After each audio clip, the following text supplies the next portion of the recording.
Welcome, everybody. It's great to be here with you this morning. So as was mentioned, I'll just be giving a very brief introduction on our recent rating action.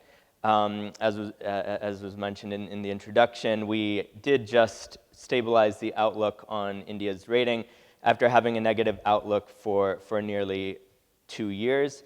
So I'll just step through, some of the rationale behind that, primarily focusing on our views on the macro front, the fiscals, and ending with a bit on the externals, which are a bit of a hot topic these days. So the key rationale behind our decision to stabilize the outlook was India's robust growth outlook. So we expect India's growth to remain quite strong relative to rating peers. And this very strong growth supports, in our view, just a general improvement in credit metrics that will keep the rating sort of in line with the BBB minus level. So getting into some specifics here, for this year, FY23, we are forecasting at the moment 7.8% growth. So this is quite a robust growth outlook, especially when we compare it to peers, where growth is just around the 4.5 mark. So what's driving that? Well, in our view, it's a bit still of a cyclical recovery India is undergoing after coming out of a deep shock during the pandemic. And what we're seeing is services sector activity in particular is very strong. Mobility indicators are well above pre-pandemic levels. Services PMI, as we saw the other day, is nearing an all-time high. So quite a lot of support coming in terms of domestic consumption and demand there. Now, if we think about in the near term, of course, there are some significant risks as well, as we're seeing with the global commodity price shock, rising recessionary risks in the US and the Eurozone. And so those are risks that we're keeping an eye on. In terms of inflation, our forecast is that inflation will run about 6.9% on average this year. So that will, towards the end of the year, start to eat into household consumption, especially as we've seen a bit of an uneven recovery, and the rural sector is lagging behind a bit, and that could add a bit more pressure on growth as we go along. But it is highly dependent on the outlook for oil prices and food prices as well. In terms of the RBI's response to this high inflation, that is another potential headwind as we are heading into a tightening cycle. We expect another 100 basis points in rate hikes this fiscal year, and then a terminal rate of 6.15 coming early in next fiscal year. So turning to public finances. So while I mentioned we expect strong economic growth in India and strong economic growth over the medium term as well, I think when we look at the medium term outlook, we see growth of around 7% over the next several years.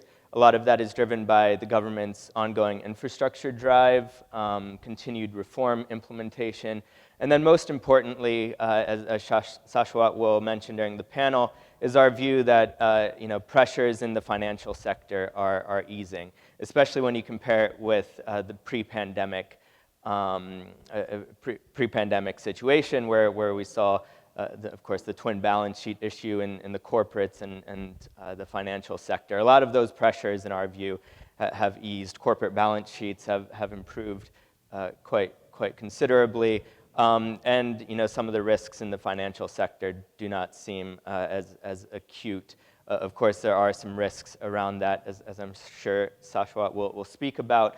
But the general improved outlook should help, certainly compared to what we saw pre-pandemic, support a bit stronger growth over the medium term. So that said, with the strong growth outlook, public finances do remain a bit of a concern from a ratings perspective. We, during the pandemic, of course, saw the fiscal deficit rise quite sharply, as we did everywhere in the world. But when we look at India, India's deficit, even prior to the pandemic, was quite high compared to rating peers. And we saw a bit of a sharper decline in the case of India. I think one thing to note is that we're not expecting much in the way of fiscal consolidation over the next several years. So there's a few factors behind this.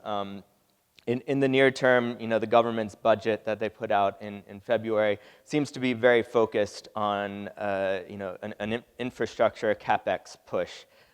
So more focused on the growth aspect rather than on fiscal consolidation. So we're expecting this year that the fiscal deficit to go from 10.7% of GDP on a general government basis to just 10.5%. So just very, very slight consolidation. And the rising commodity prices and the government's actions around new fiscal subsidies and fuel excise duty cuts have added a bit of pressure in this regard. And so we're now expecting the deficit at the center to be 6.8% instead of the budget's 6.4% forecast. In terms of debt levels, India has long had significantly higher debt levels than the BBB median.